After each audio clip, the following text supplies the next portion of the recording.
Welcome to the Monster Slayer Bestiary, where we hypothesize how to fight pop culture's greatest monsters. I'm your host Red King, and today we'll be talking about one of the most famous and ferocious creatures in culture, werewolves.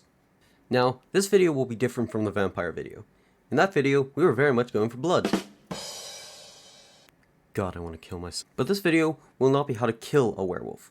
If I were to make a video like that, it would be 10 seconds of me saying silver-coated buckshot twice with a single picture of a shotgun on screen, and that'd be it.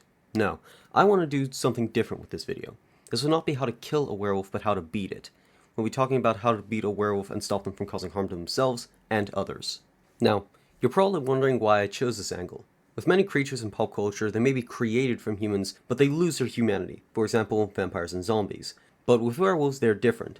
With them, they retain a human side, which isn't seen in most of those creatures. They don't mean to cause harm, they are forced to by their werewolf path, which is a core appeal and stark difference from other monsters. This is why I'm taking this angle, as for example, if you had a family member who has schizophrenia, you don't just unalive them, you get them to a doctor, make sure they take their meds, and stop them from hurting themselves or others during an episode. Werewolves are much the same, and deserve the same help, that's why I'm taking this approach. Now, the first thought is obviously to cure them, as if you get rid of their lycanthropy, they don't have to worry about hurting anyone. One of the most common cures includes our great fantasy monster's weakness of silver. But most depictions show that as only being harmful and painful, not a cure. Same can be said for iron, painful to the werewolf, but not really a cure.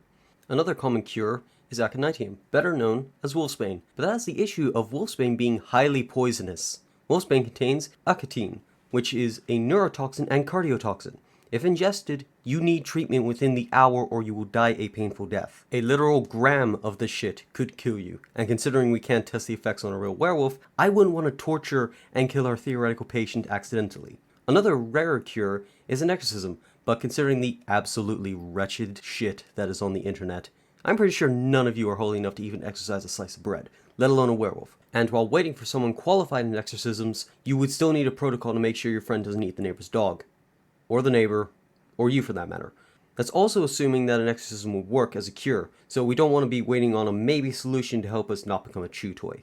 So, without a werewolf to test it on, let's assume that most cures for lycanthropy are either unhelpful or actively dangerous to the subject. Let's assume we can't cure the person.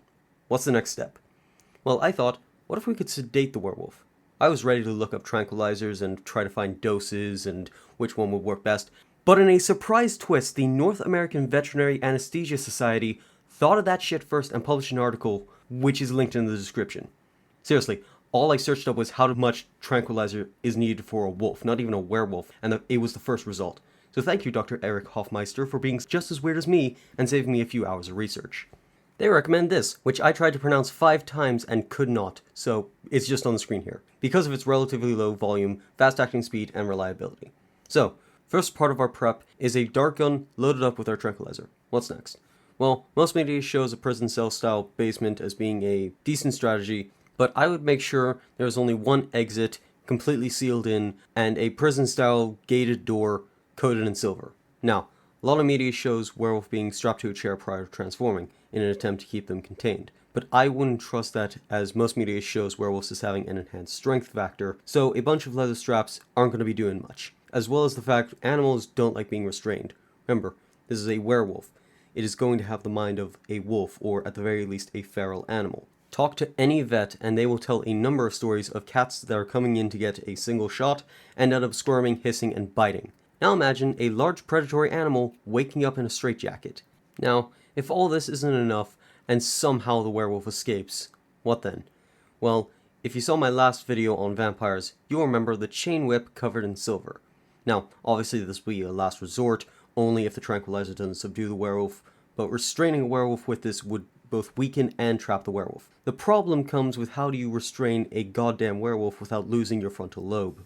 Was that the bite of 87? Obviously, you would want the vampire armor we talked about last episode, right?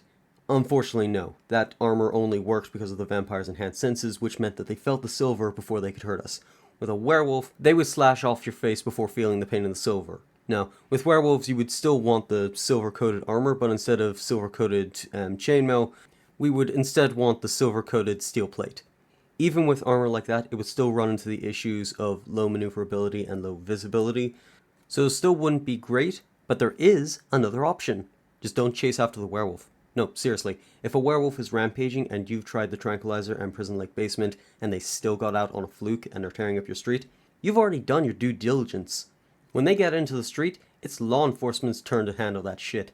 Most of their guns are not going to do anything against a werewolf, so it wouldn't kill him, and werewolf form is temporary, so as soon as the full moon's over, then you can just get the werewolf in human form and carry him back to your house. But let's say you want to make sure you still have neighbors in the morning. You could chase after the werewolf and hit him with the silver chain whip, like the world's most painful shock collar, but that's ill-advised and highly dangerous. As with almost any creature from myth, running away is always an option. Anyways, that was how to beat a werewolf. If you have any ideas as to what mythological creature I should theorize about next, then comment it down below, and don't forget to like and subscribe. Until next time, this is Red King, signing off.